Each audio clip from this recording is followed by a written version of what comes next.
আমরা বলেছি ধর্ম যার যার, নিরাপত্তা পাবার অধিকার সবার। এই আমার সনাতন ধর্মী মা বোনেরা বসে আছে, ভাই বোনরা বসে আছে, তাদের মুখের হাসি দেখে বোঝা যায় তারা বিএনপির হাতে নিরাপদ। এদেশে যখনই বিএনপি রাষ্ট্র ক্ষমতায় ছিল, আপনাদের স্বাধীনতা, ধর্মীয় স্বাধীনতা, নিরাপত্তা নিশ্চিত করেছে। মানুষের বাক ব্যক্তির স্বাধীনতা ছিল না, এদেশে গণতন্ত্র ছিল না।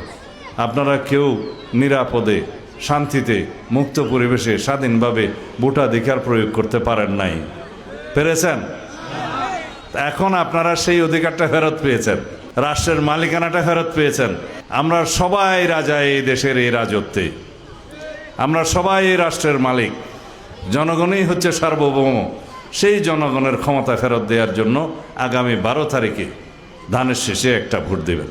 কারণ এই দেশের গণতন্ত্র, এদেশের জনগণ, এদেশের স্বাধীনতা একমাত্র জাতীয়তাবাদী দলের হাতে, বিএনপির হাতেই সুরক্ষিত।